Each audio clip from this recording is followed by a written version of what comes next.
Blue 22. You are watching Sports and Sorts live on YouTube. That's 75% sports, 25% sorts.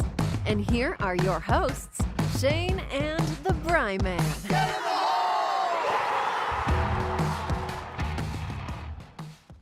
Yeah, we're back. It's Monday, 9:45, 9:46. We said we were going to be here at 9:40. Of course, we're 5 minutes late.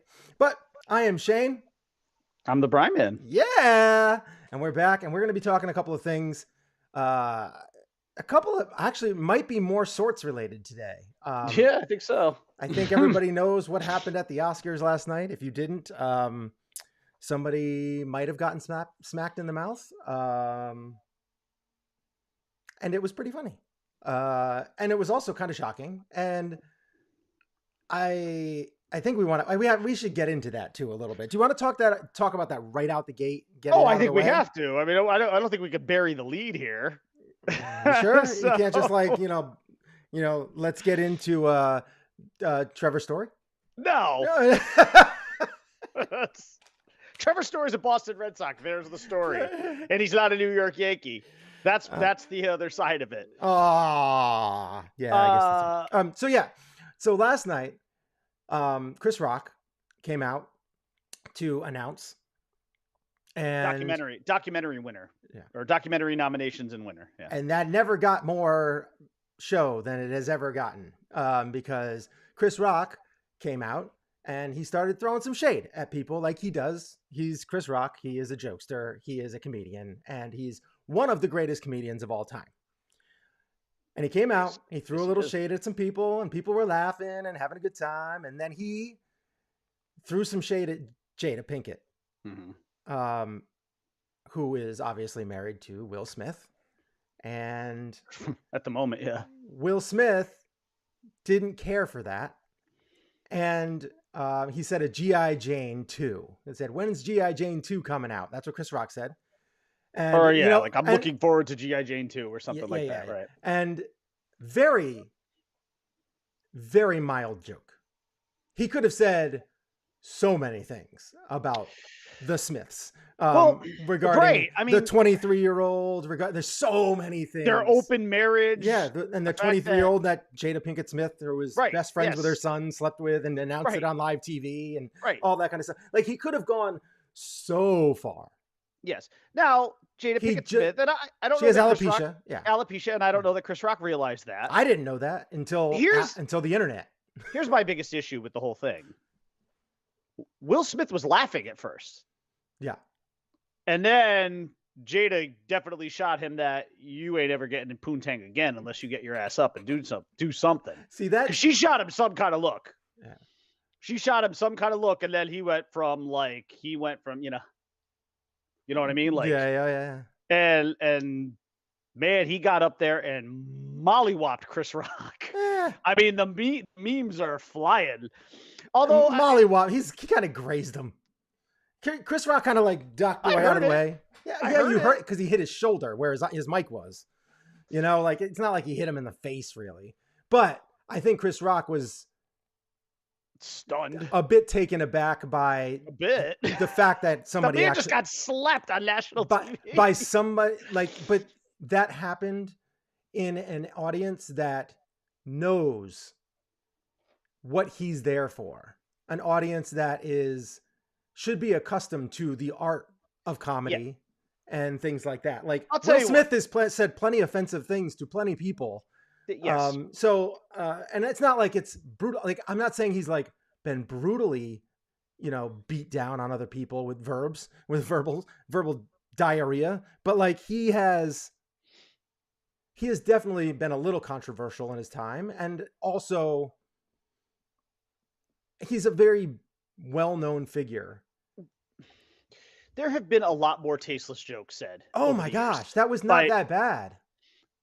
I will say, a real man, I feel, in this situation, you want to stand up for your woman or your man, whoever, however. You go up there, you grab to Chris Rock, you pull him aside, and you say, hey, that's not cool. My wife has this disease. Can you please not talk about her like that? I don't mind you cracking jokes. Pick on me all you want, but do not do that. And I'm sure Chris Rock would have been like, oh shit, so sorry. And then he would have come out and he would have probably even apologized. I'm sure he would have. Because Chris Rock is, although he's a comedian, he's an upstanding guy for the most part. I mean, he's had marital issues in the past too, and he's made fun of himself about it. You know, it's one of those things. I'm sure he would have came out there and said, you know, because Denzel, I don't know if you heard Will Smith's acceptance speech. I did. Yes. Denzel told him, you know, the devil will find you when you're at your highest. Yes, which was a great quote, by the way. And I'm like, that's Denzel. Because Denzel would have Denzel wouldn't have gone up there and smacked him in the mouth. He wouldn't have done that. No, he would. He would have just been like, he would have stared at him, and then he would have talked to him backstage. Right afterwards, yes, right. Which is, and he would have pulled him aside, and Chris Rock would have been shaking in his shorts that Denzel was putting him aside, because Denzel puts on that serious face and is like, I'm going to equalize your ass. Right. This is what happened. This is what you did.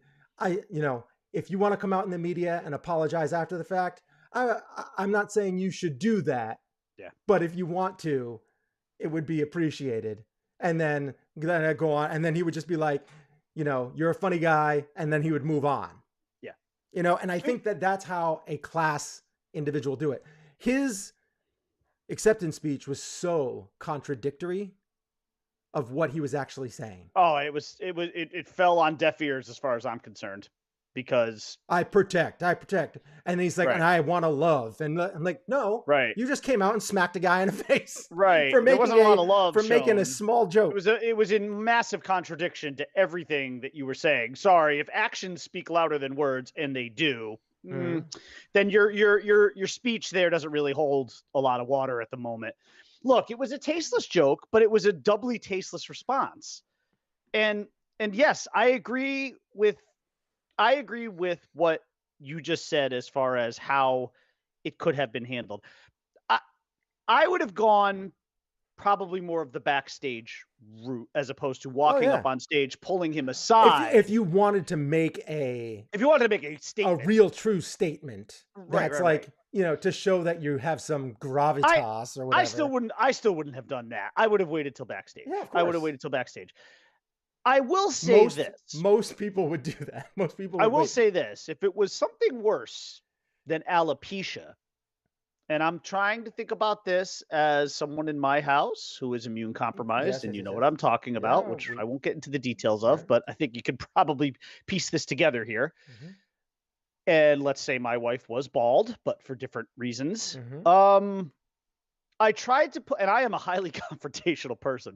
I would like to feel like I would have yelled something at the person from the audience, but I don't know that I would have gone up on stage and attempted assault. See, so the thing with yelling to the person, I feel like that could end up warranting another quick wit response from Chris Rock. Yeah, but if you, it depends on what comes out of your mouth. Right. But again, I feel like though in that situation, now look, it's one thing to know that somebody does or does not have alopecia. It's another thing not to know something more severe than that. Right. So I'd like to feel like that kind of joke would never have been made if it was something like, okay, this woman is, you know, battling something very sinister here. Not that alopecia is a joke, but it's not other things. No, okay? I mean, it's not. I understand how it can be bad when you're in Hollywood because of the because just females in general are dealt a bad card mostly, and it's getting a little better, but it's still not great. And then on top of that, I would say the greatest thing is Jada still looked like a badass. She looked. I never thought anything of it. I saw her in the audience. I never thought twice about it. Like, oh, okay, this is the style she's going with right now. Right? Yeah. And I'm sure that's what Chris Rock was kind of thinking too. Yes, exactly. There's no way he knew, because if he did know, that's poor form. He knew, but it's not that. I mean, it's not that bad. It's not bad enough that I would still have justified Will Smith doing what he did. Yeah. But boy, I mean, you talk about bizarre night though, because I mean, you have that incident, and then he actually wins the fucking award for Best Actor. and tries to somewhat go up there and defend his actions and get into tears and yeah. And I'm just sorry, I'm not buying it, Will. I'm not buying it. You know, and you know what? I will say this for Chris Rock, man. He collected himself, I think, about as well as he could have. I mean, the dude was physically assaulted on TV. Yeah. So in front of the world and in front of a room full of his peers, smacked across the face. And what did he say? Like immediately he said something like, "Wow, this is like the greatest night on TV in TV history or something." Yeah. Like you just watched the greatest night in TV history. He managed to collect himself well. He really did. He handled himself well. It just look, man, that's just. I will tell you, I think differently of Will Smith, right? I do.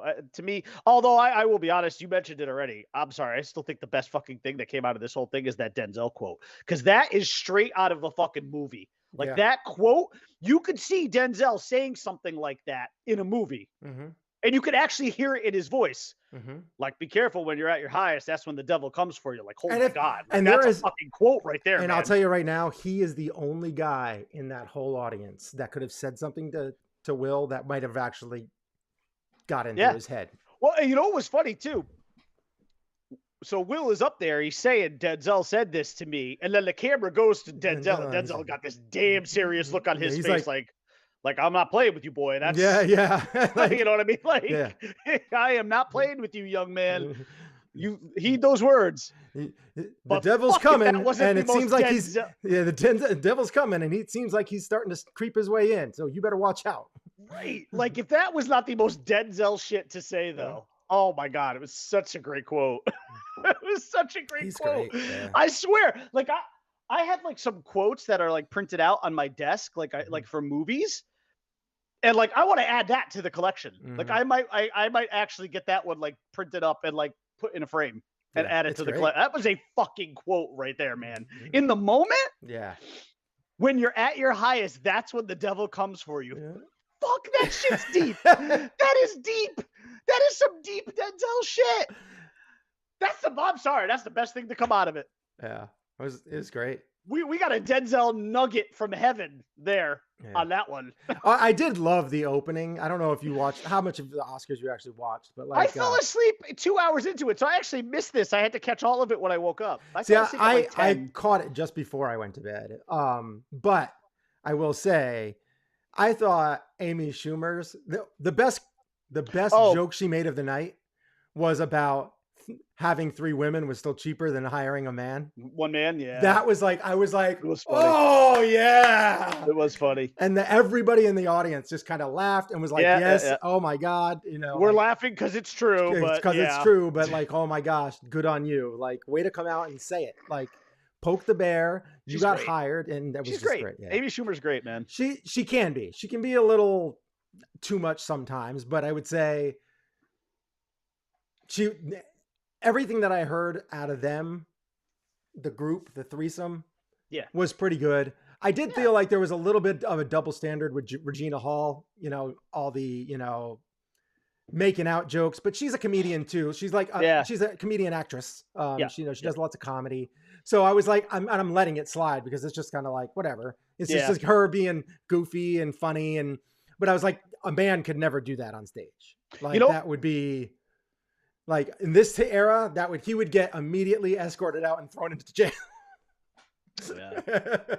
It just, you know, listen, I the thing that also kind of bothered me too is in his acceptance speech, he apologized to the Academy and he apologized to his fellow peers, his nominees.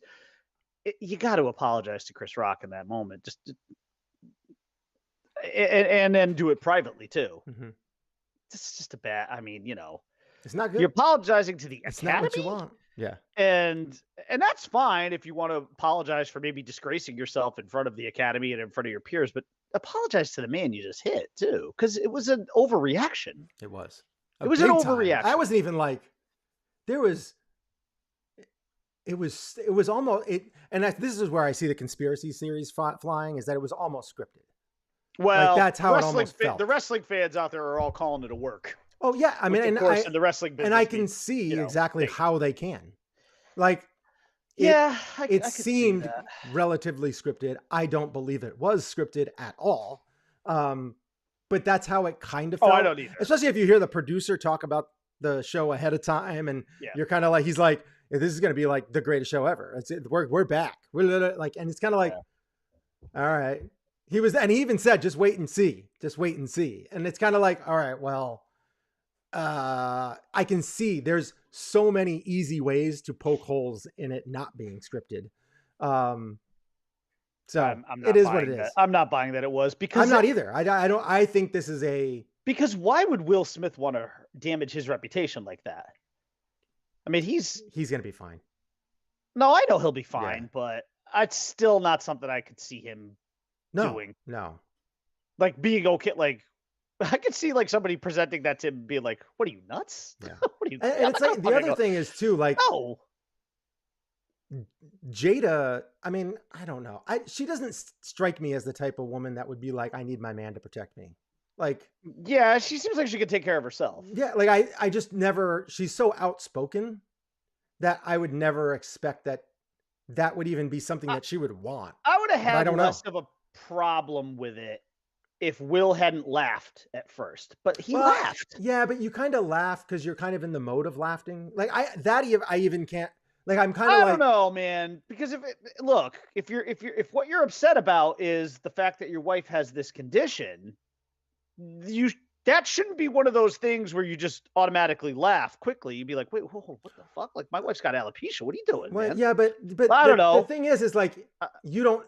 Maybe he like laughed and then saw that she was sad. That's what happened. And like then that's kind of like, and then he was like, oh, like this isn't rolling off her back. So I feel like I need to do something. But regardless, it doesn't. All that is, it's dumb. Like I just would never have thought in a million years like that would be the one. So then this morning, the internet was, I mean, just the memes were just buzzing about. Some of it was funny. A lot of it was like, well, for me, with the people that I communicate with, mostly Miami Dolphins fans, there was a lot of that stuff. So it was like, like Chris Rock was basically somebody slandering Tua, and then everybody else was just like, smacking him.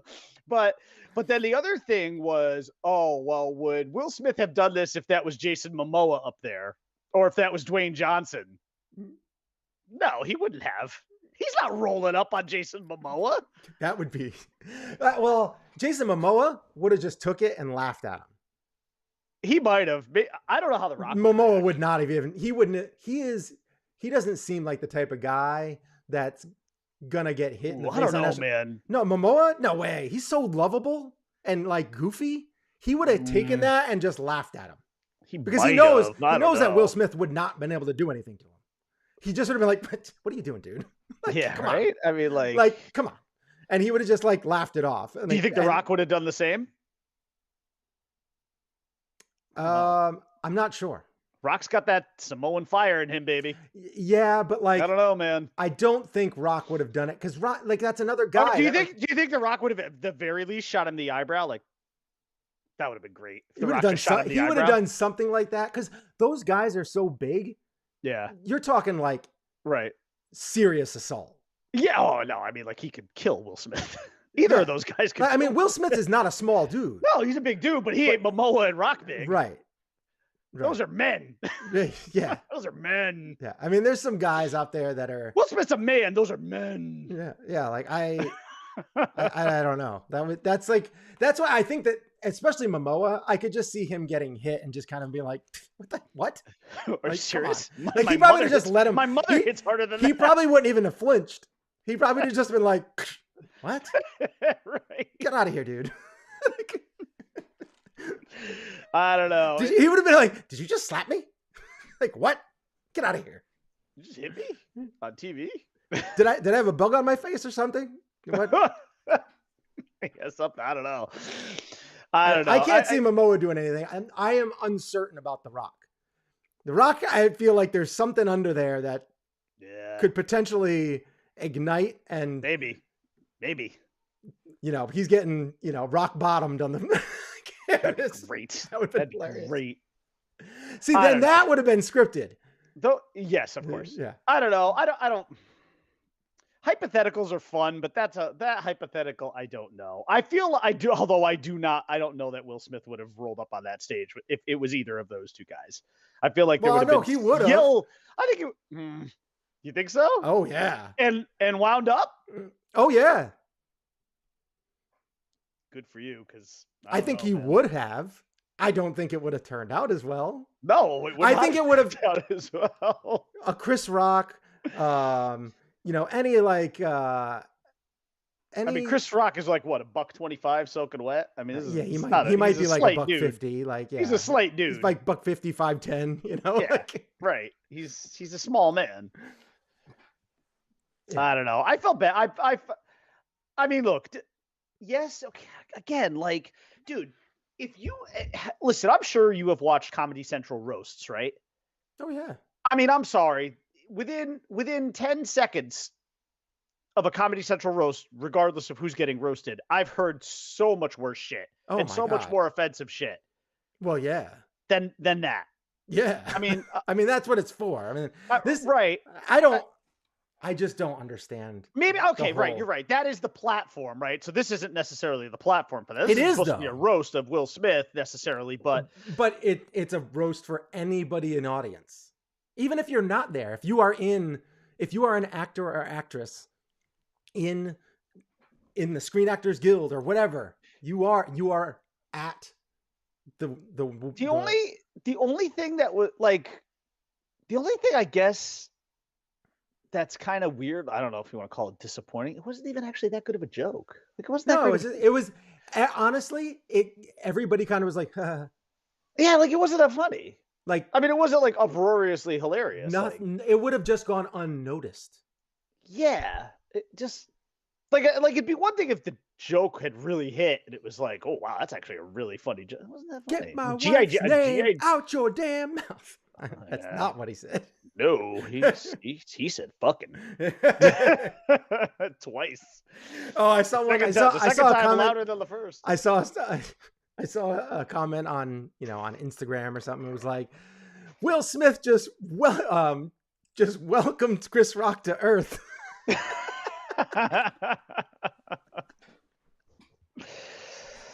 It was stunning to see.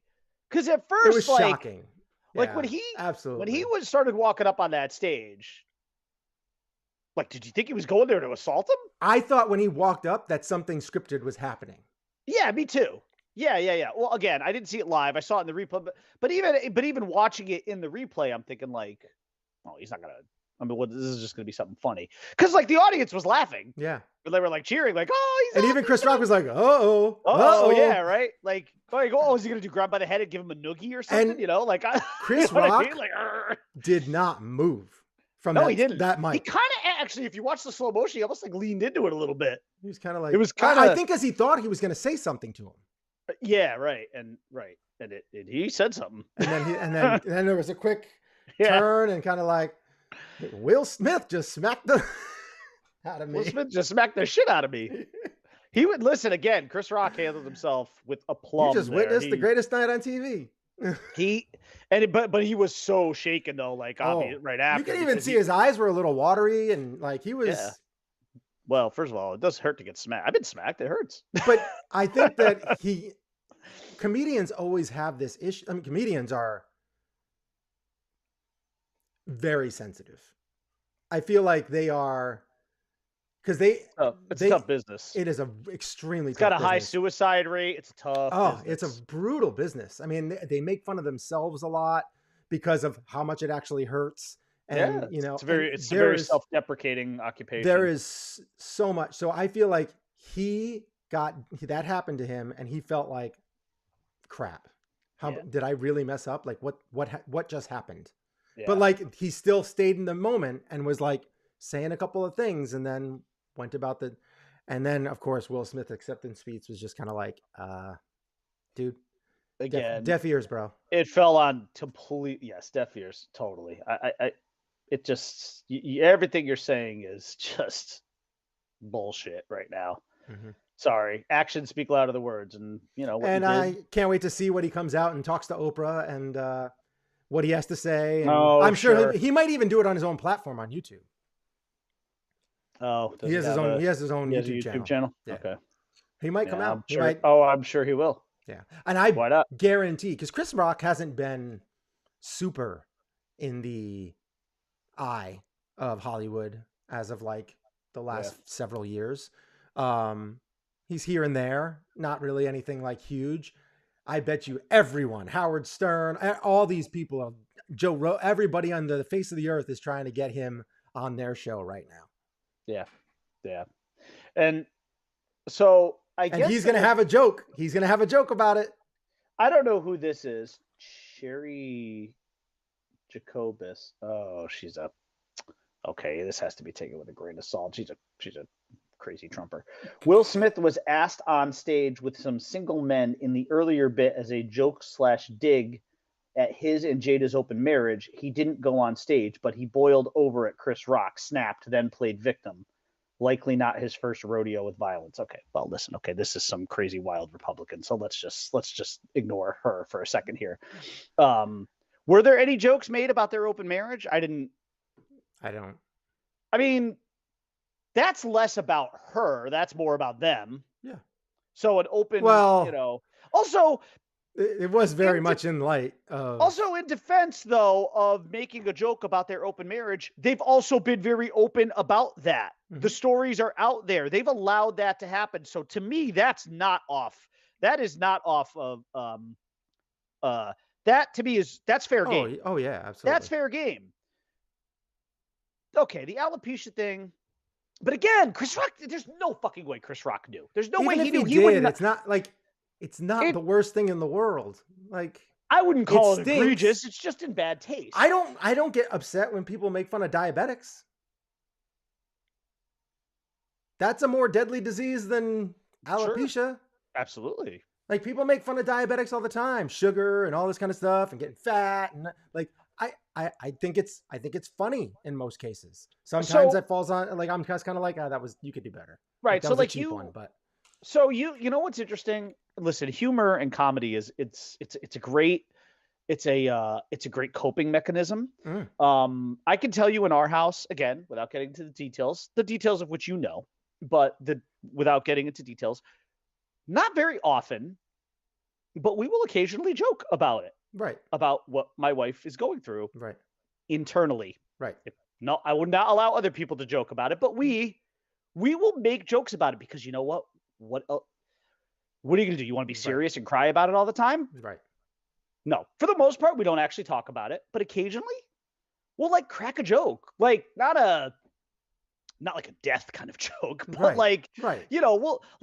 we'll say stuff like, like the kids might be like yelling at their mom and I'll be like, your mother has, like, how dare, we'll say like stuff like that just to kind of like lighten the mood a little bit, Yeah. And I think it's permissible because it's me as the patriarch in the family, and we try to keep it light because if you don't keep it light, it can kind of drown you. So you gotta, I understand. Like now, I wouldn't want an outsider making a joke like that, though. As intense and even a friend, I wouldn't really passionate you are about like sports and family and stuff like that. You also have a very good sense of humor. So like that is another. I do. Yeah, I do. So that's why I love making fun of myself. Oh my God. That's like one of my favorite things. Well, I joked with before we hopped on, I sent like a text to Tim and Jeremy. And I said, my superpower is my self-awareness. My inability to address it is my kryptonite. So it's like, I know what all of my issues are, but the problem is I don't know how to address them properly. But I know they're all there. It's like Zelensky and Tommy Boy. He's like, great kid. Step 1 is identifying the problem. Step 2 is washing it off. I don't know how to wash it off. I don't know how to wash off the pine cone perfume, but I know it's a problem, Yeah. So, I mean, yes, I have a sense of humor. I would be very off put if one of my friends, made a joke like that. I can make the joke because it's my family. It's my my wife, my kids, I can make those kind of jokes. We can all within our immediate family make those kind of jokes. Right. Nobody else. But again, this is alopecia. I'm not saying it's not a real thing that people have to deal with. Of course, maybe it is, she's very sensitive about it, or no idea. I would say so. But my thing is, I'm assuming Chris Rock didn't know, and two, I'm assuming Will Smith knew Chris Rock didn't know. Yeah. So I don't know. Couldn't you have just yelled something from the stage, or yes, to your just walk up and pull him aside, and then like, even if you pull him backstage, that still would have been captivating, and people would have been talking about it. Sure, right. It would have gotten out there. And you know what? At the end, when Will Smith was giving his speech, you know what would have happened? He would have got a standing ovation. Yeah, probably. I don't know. All of it was just kind of in poor taste. Everything, the joke, the response, all. The joke wasn't in poor taste. It was just, it was a lame. It was kind of a lame joke. It wasn't a good joke. It was an easy joke. It just wasn't a good one. It was easy. It was like a low-hanging fruit, not funny joke. Right, and not something that I would kind of expect Chris Rock to say, but he did. Like when I heard it, again, I saw the replay. I didn't laugh at all when I heard that. I kind of was like yeah, like that's what I kind of said. Okay, she has no hair, G.I. Jane. Okay, I get it. G.I. Jane too. I actually was like, when he first said it, I was like, is she actually coming out with G.I. Jane too? I was like, wait a second, what? And like, am I that out of the loop with the movies now? That right. is that going on? And I was like, oh no, it's a joke because they panned to her and they saw her, she was bald. I was like, oh okay. But it never I never was like ha ha ha ha ha ha. I don't know. And it didn't seem like the audience was really either. All right, let's move on. We've beaten this. We slapped this one to death. Yeah. Boo. That's another bad joke. Yeah. Oh shit. Somebody's at the door. I think it's Will Smith. I'm about to get slapped. Hold on. You gonna get thrown out like DJ Jazzy Jeff? Oh. All right. Let's go. We're gonna go on to I want to talk MLB real quick. Trevor Story was signed after our last show. Quick thoughts about that. I do feel like Trevor Story is going to come back and he's going to come back to his old form. He had a kind of an off year last year. Oh, of course he will. I think he's going to come back and he's going to play well. Of course he will. I don't know if he'll be, because that's so Yankees. I don't know if he'll be an all-star, but he very well could be. I think he's going to be close to that level. I think he will. I think he'll hit. He's got a lot of protection in that lineup. Mm-hmm. I think he will produce. Not to mention, I think the monster will play well for him, and he'll do well. He'll do well in Boston. Playing in Colorado is one of those things that it is very easy when you are a Colorado Rocky to play well in Colorado, and it's not necessarily just because of the altitude and all that kind of stuff and the ball flying and whatever. Yeah, it's also about, when you go to another stadium, the altitude change. It's hard on you. It's very difficult on you. And that's why it's difficult to play. And when you're a Colorado Rocky, it's not because of the altitude that you're not hitting the ball well. It's because you just don't feel great. You don't feel 100% because your body's changed to a different altitude. And it's, either tougher or to breathe, or it's just your body's not used to it. So therefore, your body has to change every time you go on the road. It has to change and adapt. And it is tough. It's tough on their bodies. And I feel like he's going to have a consistent altitude pretty much for the whole year. And he's going to probably be back to his normal self, maybe a little bit lower because he's just a little older. But ultimately, I think he's going to be fine. Oh, yeah. Yep, I do too. I think he'll play very well there. I think he'll slot very nicely into that lineup, probably in the fifth. Probably somewhere in the 5 range. He'll probably be fifth. Yeah, I mean, fifth, you could bat him anywhere from 2 to 5. Yeah, he'll produce there. I have no doubt about it. I don't know. For me, this has just been a very underwhelming offseason for the Yankees. I'm glad that the Red Sox are keeping Bogarts at short, though. Captain Brickhands over there. Yeah, he's got no range. He's such a great hitter, though, that he kind of... He's not great. He's a good hitter. It gets offset. He's not great. He's a 300 hitter. He's a good hitter. I'd take him in my lineup. He's a 300 hitter? There's no way he's a 300 hitter. Xander? Yeah, I'm pretty sure he is. in his career. Come on. Oh, I don't know about his career, but I think in the last couple of years he's I don't think produced at a very high level. I mean, Devers is still the scariest guy in that lineup by a mile, but Devers is career is a 290 hitter. Okay. okay. Well, 295 last year. Devers is to Yankee fans now what Ortiz was 20 years ago. Oh yeah, Devers is the guy. He's just frightening. Yeah. Because he just can do everything. Yeah.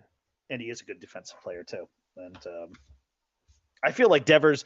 I can't figure out like if Devers would benefit from losing 10 pounds or if he just should like stay where he is. Stay where you are. Don't do any drastic changes. Yeah, because unless something starts to slip, he's not that big of a dude. I mean, he's not like Pablo Sandoval big, you know. He can still move. Like, yeah, he can move still. You know, I see it like Vladimir Guerrero lost a little weight. He looks pretty good. Yeah, he did. Not a lot though, not a ton. Like he's still a big dude, but he's boy, man. That's another guy. Boy, this division is just full of thumpers. Mm-hmm.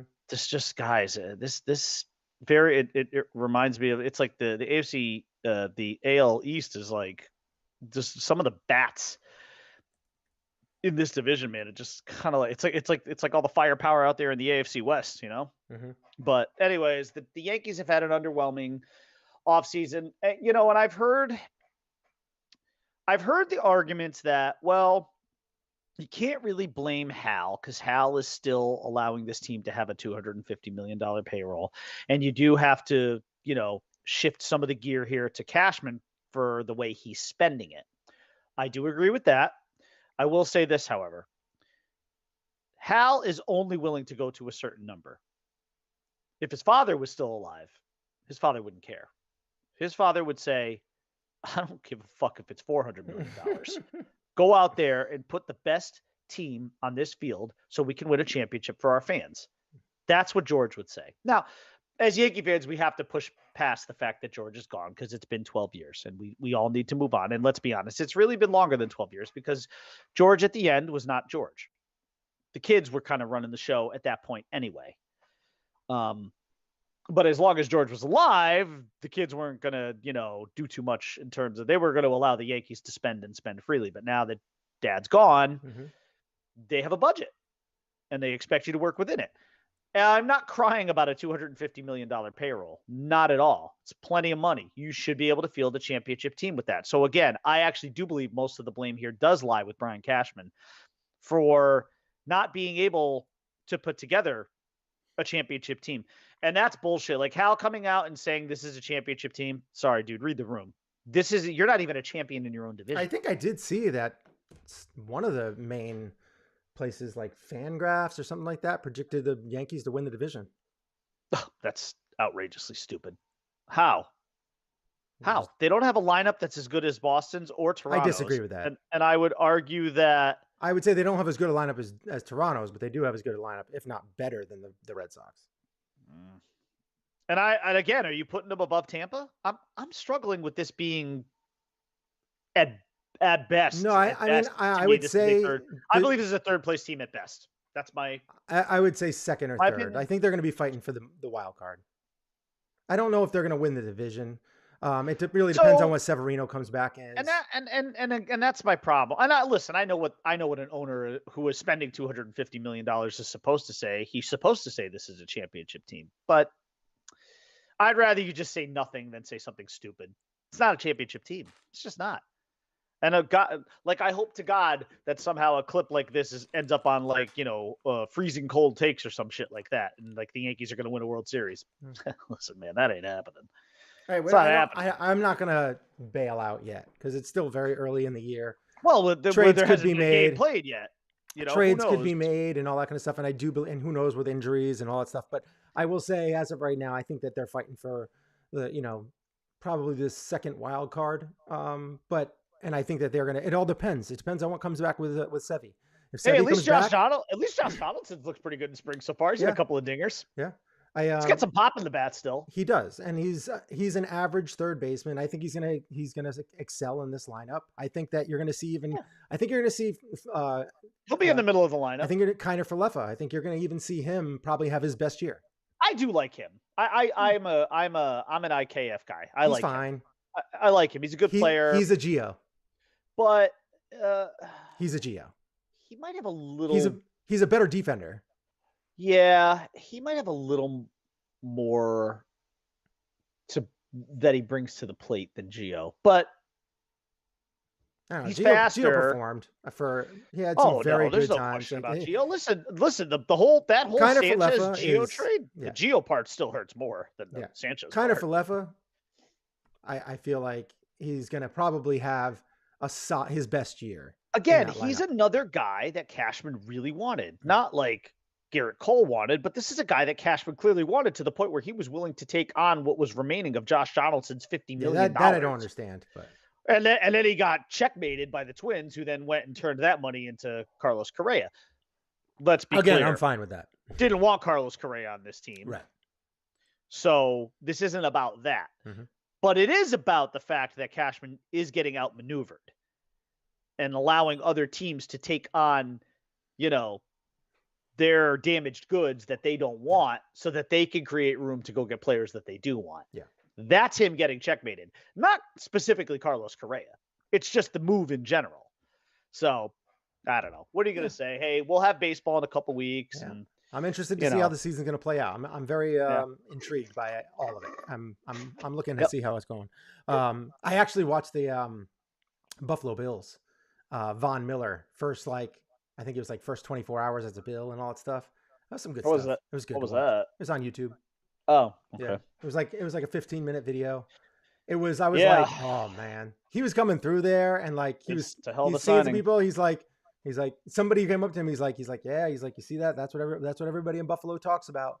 And he's like, what? And it's like the four losses in a row. He's like, oh yeah. He's like the 4 losses in a row. He's like, yep. He's like, and he's like, yeah. He's like, everybody's looking to get over that hump. He's like, oh, we're getting over that hump. Well, what do you expect him to say? We're getting over that hump this year. He's like, I'm like, but that's what you want. I would expect him to say. Well, yeah, of course that's what you want. That's what I would expect him to say. What do you want him to say? Like, oh man, we're gonna continue that. You could not say anything. You could be like, oh yeah, it's been a rough go. We're gonna come back. We're gonna be doing something. Or you got a team, but he was just like, well, we're getting over that hump. We're getting over that hump. And I would say this is a piece that they really needed. Now they just need to draft a running back. Let's go. Which I would assume they will do. All right. I would assume they will do those things. Who knows? And then as far as I like Brandon Beane though. I think Brandon Beane's awesome.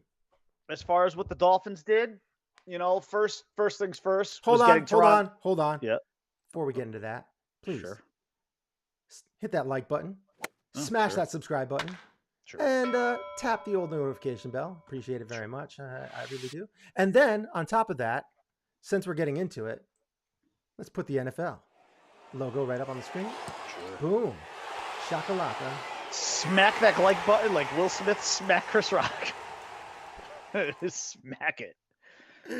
All right. Open hand smack that shit. Speaking of smacking that, Tyreek Hill. No. Go. Ooh, ouch. That was a bad. Is Tyreek here going to smack me? Watch out. Tyreek's done some smacking, man. Back in his day. I sent you a text right out the gate. As soon as that happened, I said, that's great for Tua. Bad for your morals. What's going on? It's not. Yeah, no, it's not great. It's not a lot different than Deshaun Watson. I mean, it's not a lot different than rooting for it. I mean, listen. Yeah. I mean, Deshaun Watson stuff has been all thrown out of court. It's been every one after another. We have not heard what the hell's going on. And it's obviously very sketchy, but all his stuff is just getting thrown out of court. Out of criminal charges. Yeah. But we all knew that was going to happen. If anyone really thought he was going to get charged criminally, then you don't know how athletes and law works. But that's where the real, if something's super serious, that's where it's getting handled. But it doesn't, it's not, but he hasn't been found not guilty. But they just said you don't have a case. We don't have a case, but if anybody thinks that 22 women are lying, wow, that's quite a stance in my opinion. I have no idea. If you feel like 22 women are not telling the truth, that they have all put their lives on the line for this kind of thing, for a civil suit, I will tell you, if that's the story that comes out, it does a lot of damage to women going forward, making these kind of accusations. I mean, A yes, lot. making these kind of accusations. Yeah. I mean, but A lot. yeah, It does a lot of damage. 22 to go for all 22 to have been pulled into some kind of racket by this lawyer to say, hey, we're just gonna slander and go after this guy, hmm and for it to be built on nothing. yeah. I'm sorry, man. That sets women back a long way Mm, in terms of this kind of stuff. yeah, man, I don't know. I think 22, everything's case by case. it's a big number, man.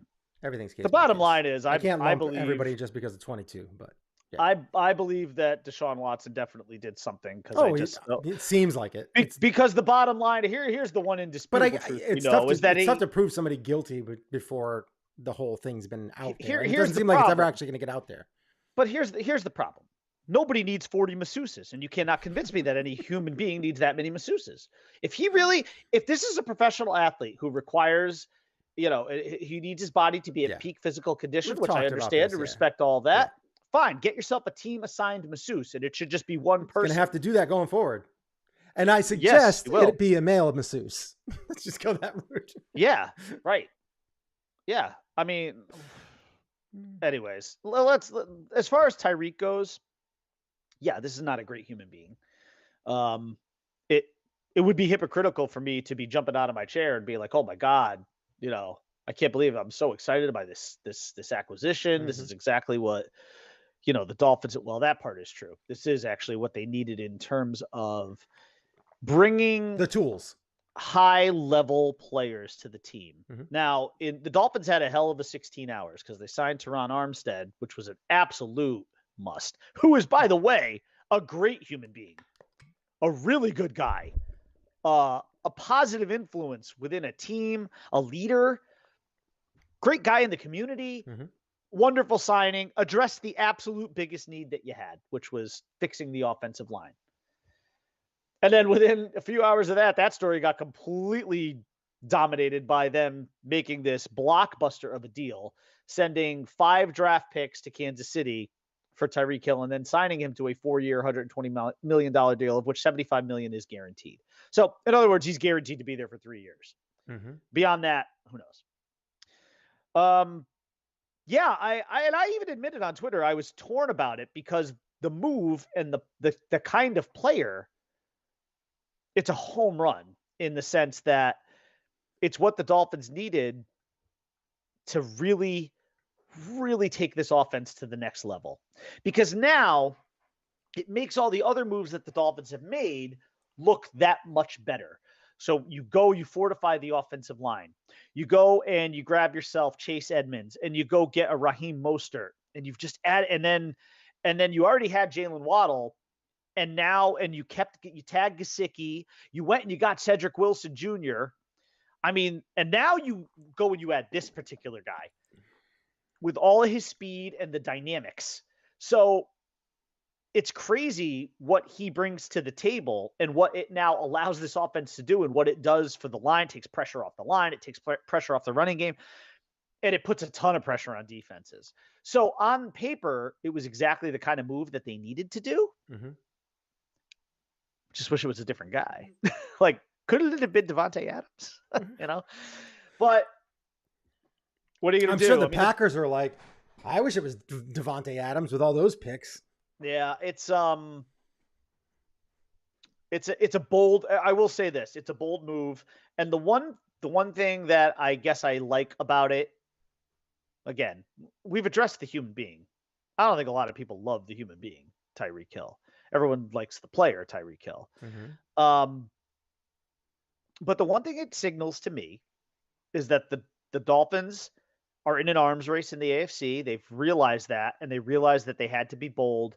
And the one thing I guess that I'm happy about is that this is a clear indication to me that players have already forgotten about all the bullshit that took place earlier in the offseason with Stephen Ross and like, oh my God, who is ever going to want to sign here?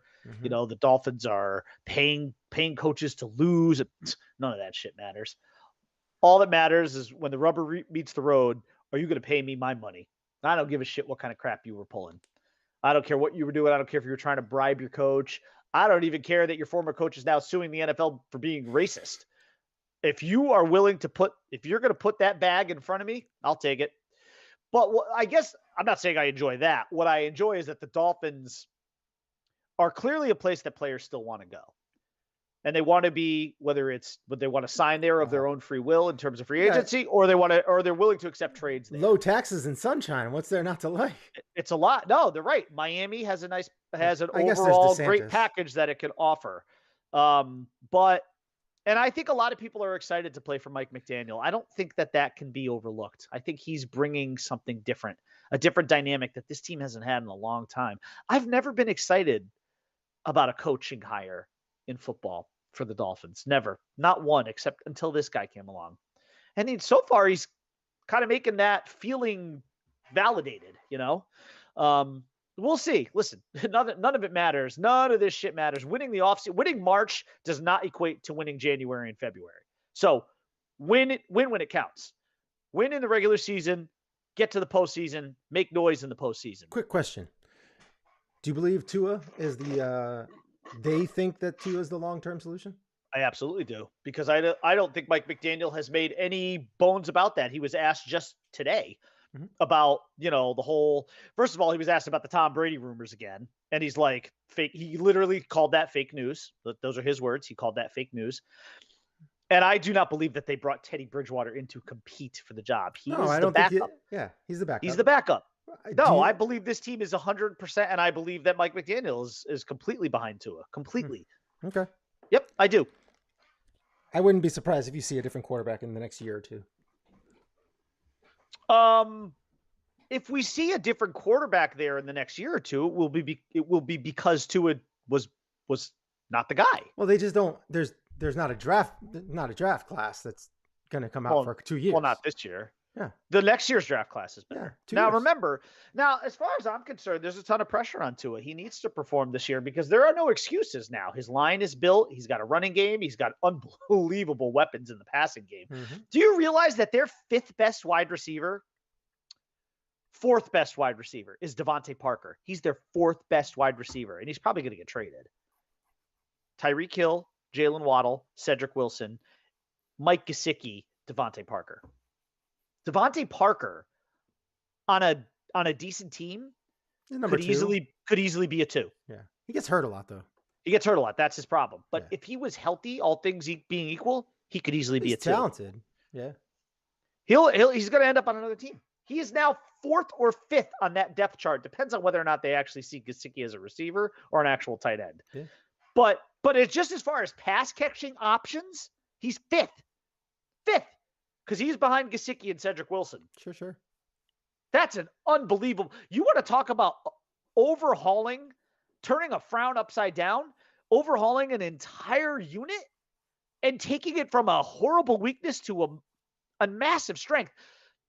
Is there a better receiving duo in the league than Waddle and Hill? I don't know. It's a tough call. But this is on paper. We need to actually see the chemistry and how it plays out on the field. Yeah. Sure. Because I have my doubts about all that. All right. Not for Tua. I just, sometimes you put these teams together and the chemistry isn't all there. Yes. You know how I feel about Tua. I completely believe in him. I don't believe he's had a fair shake until now. I believe now there are no excuses for him. There's no reasons why he shouldn't be able to succeed in this offense and in this scheme. And he finally has a coach who believes in him, which he did not have before. Right. All right. Now it's time to get into our topic, the Wheel of Destiny.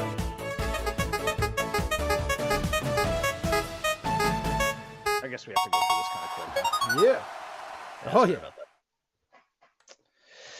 All right. So we have Recast, Tombstone. Greatest Western ever. My favorite Western ever. It is a phenomenal Western. I don't know. Probably my favorite Western. It's definitely my favorite Western. I don't know if it's the greatest Western ever, but it's my favorite. Definitely make it. There's a lot. Yeah. You got The Good, the Bad, the Ugly. You got Unforgiven. You got True Grit. There's a lot. I'm totally leaving some out here. So, it's like a bobblehead of greatness Westerns. Yes, there's so many. Yep. All right, let's go. Let's get into it. Do you want to like? Who did you choose? We should probably just ahead of time just pick like 6 people and just Yeah. yeah. So we went a little off. Yeah, I think I picked like 6 or 7. And I picked 7, and we just did a couple of different. You did a couple of different folks too. Do you want to start right at the top with Wyatt Earp? Yeah, because I think the number 1 guy here is going to be Doc Holliday. Yeah. He stole the show. He completely stole the show. It was amazing. I'm your Huckleberry. Nobody Daisy. nobody could ever top. Daisy. Say when. Just how it should have played out. All right, go ahead. Who do you got? Wyatt Earp. Kurt Russell as Wyatt Earp. I went with, because I could kind of see him in this role, and he's got like enough sternness, but also enough. I think he can be light enough to pull this role off. I went with Michael Fassbender. Oh, I like it. Okay. Yeah, that's my Wyatt Earp. I think he can play that role well. I think he would, and he's a big enough name. Yeah, it's a big enough star. These are all mine. Is going to be like an all-star cast of. Yeah, it's like a who's who yeah, kind of. Yeah. And you really have to. I mean, this kind of movie. Yep. And you can I know that these guys are supposed to be playing in their 30s. And some of them, like I think Kurt Russell was like 42 when this came out. Actually, he was 42, yeah. and Sam Elliott, who still looks the same now as he did then, was 49. Yeah. So like, you really can pick an actor anywhere from like late 20s all the way up to early 50s, like mid 50s. Right. Like it's because Fassbender, I think, is 44. And the way that the technology and the makeup and everything, and the way that people looked back in then, like sure, right, a 30-year-old back then looked 50 now. In other words, don't get like too caught up with what the ages are of some of these guys. And this was like one of those that I was like, you don't need youth.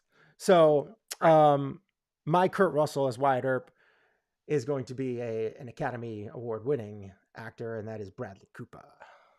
I was close with Bradley. Bradley Cooper was in the discussion. Cooper he's just got it all. He's got charisma. You can look in his eyes and feel fear. Yep. And I feel like he could pull that part off pretty much with ease. Yep, he could. I agree. It's good. All right. Good. Very good. So let's get into Virgil. How about Verge? Let's do Morgan first, because I feel like Morgan's a little less. Sure. Virgil's he's iconic. So Morgan, let's get into Bill Paxton as Morgan Earp. I'll go first this time. The late great Bill Paxton. Yeah.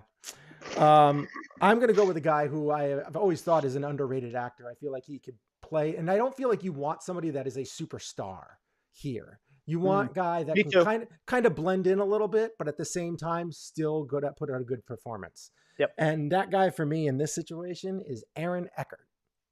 Oh, nice. Oh, I love Aaron Eckhart, who has also played Two-Face in The Dark Knight. Knight. Yes, he did. Yeah, he's a very good actor. Thank You for Smoking. Amazing movie. Oh, I remember that. Yes. I went, so again, Morg being the younger brother. I went with Charlie Hunnam on this one. Okay. Yeah. I really liked him in The Gentleman. So yeah. Yeah. And he's proven that he can act. He's also a good looking dude. So I was trying to get some guys who are recognizable and also physically attractive. Yeah. And can pull off a good beard. Right.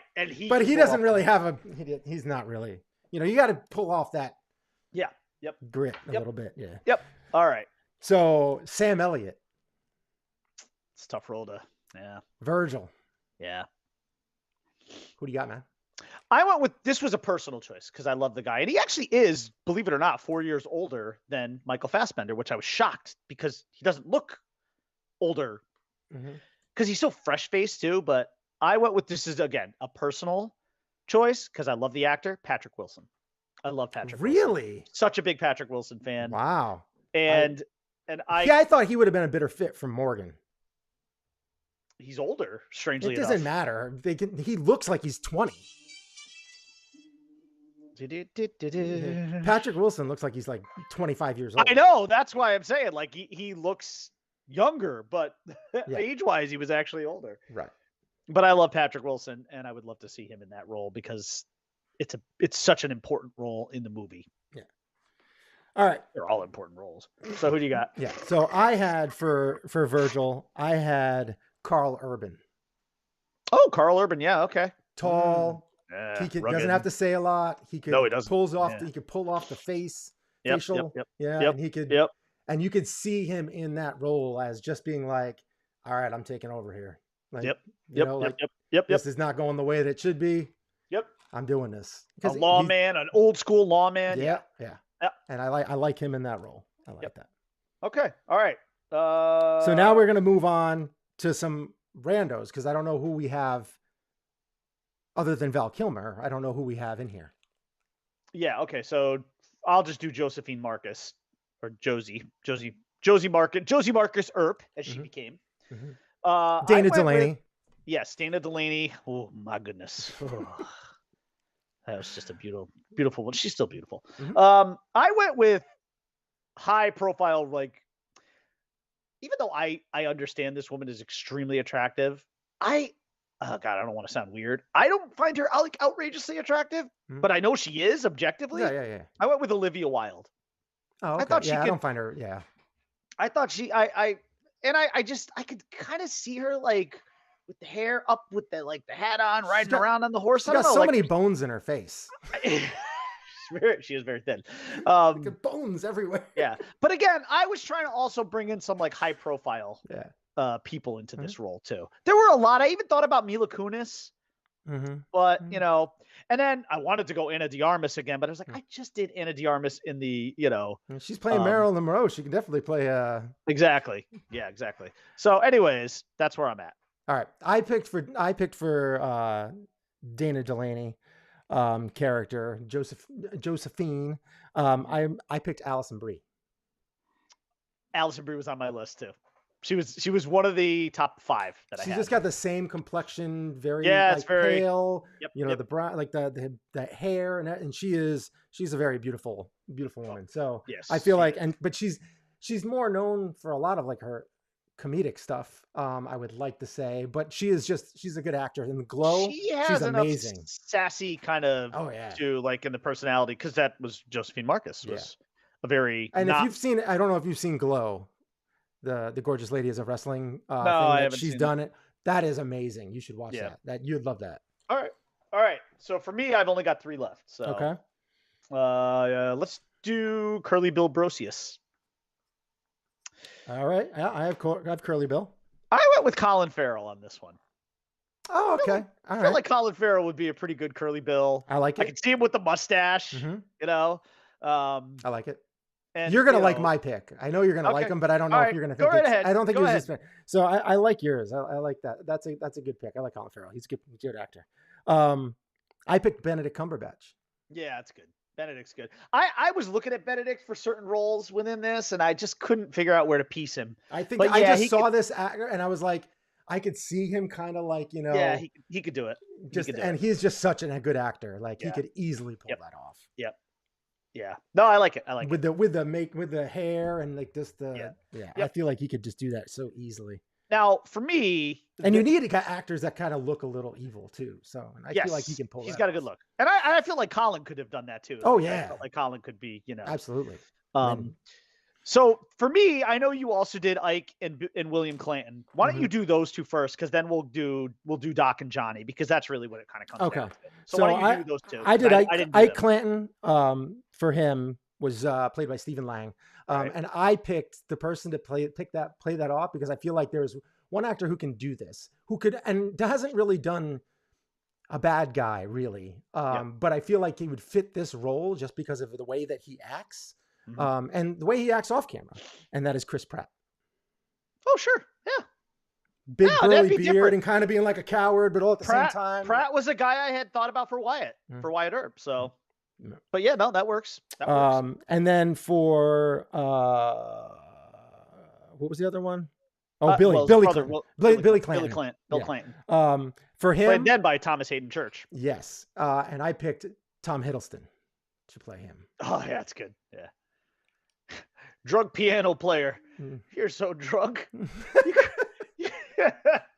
It's a great I got two.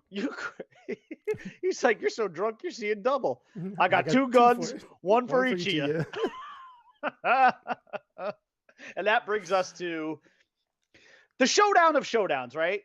Doc and Johnny Ringo. The two. Maybe the 2, I mean, just... You're going to love my Michael Bain, a.k.a. Johnny Ringo. I Yeah. Like for me, these were the two guys that I needed to be.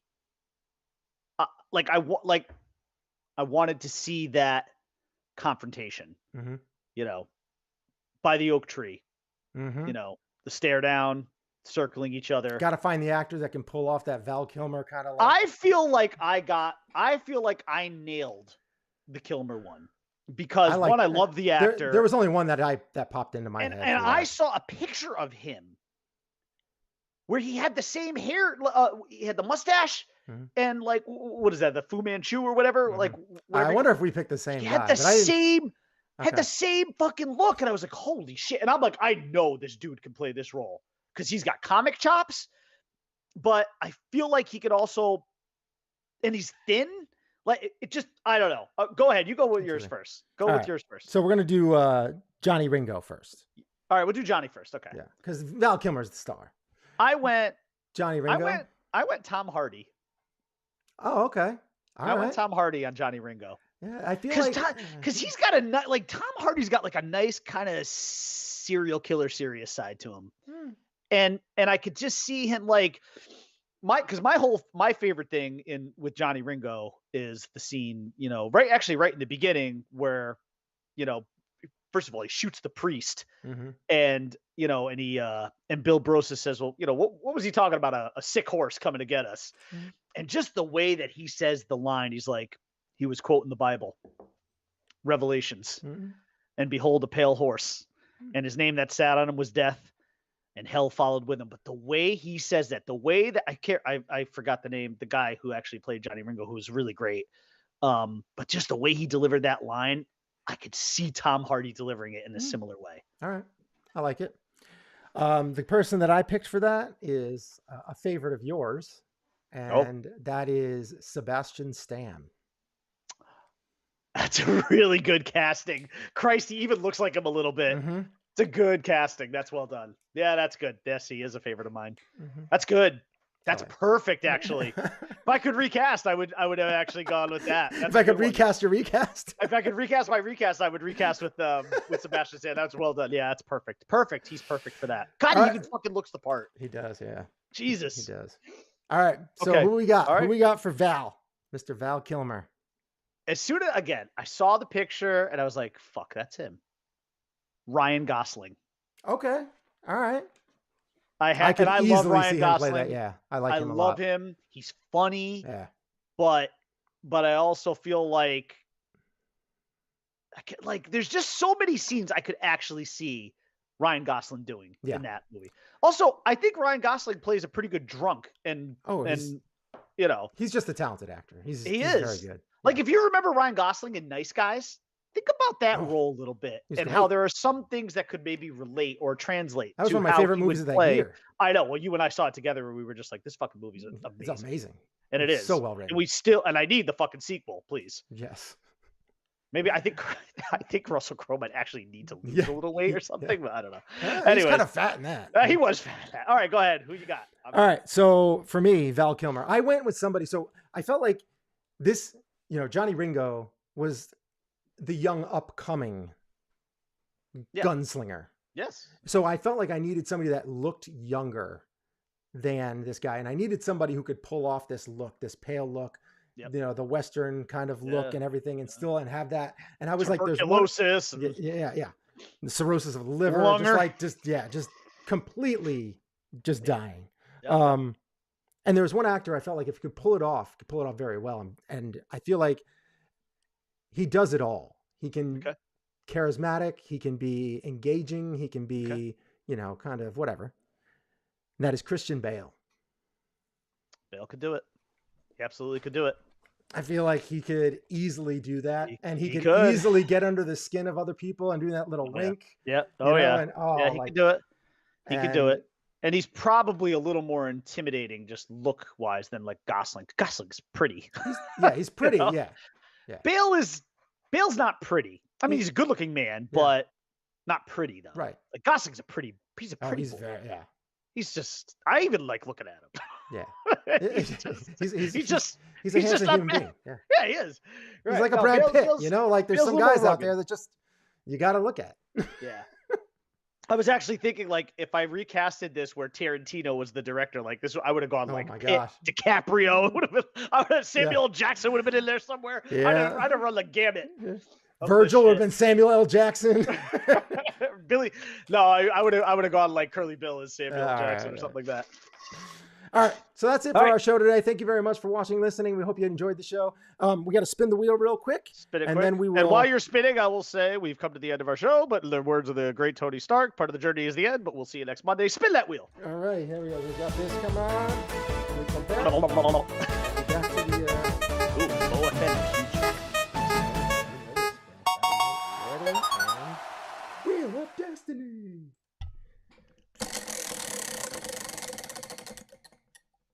Oh, and a few Jackman movies. There you go.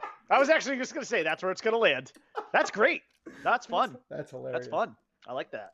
It's like you called it. The show's scripted. Yeah, right. All right. Just like the Oscars. All right, so we'll have to text back and forth to figure out what we're going to have to replace Hugh Jackman movies. And we will be seeing you guys next Monday around sometime between 9 and 10. All right? Peace Stay out. classic, Monday Globe. Bye. Don't smack anyone today, all right? Just Yeah. And except for that like hands to button, yourself. that subscribe button.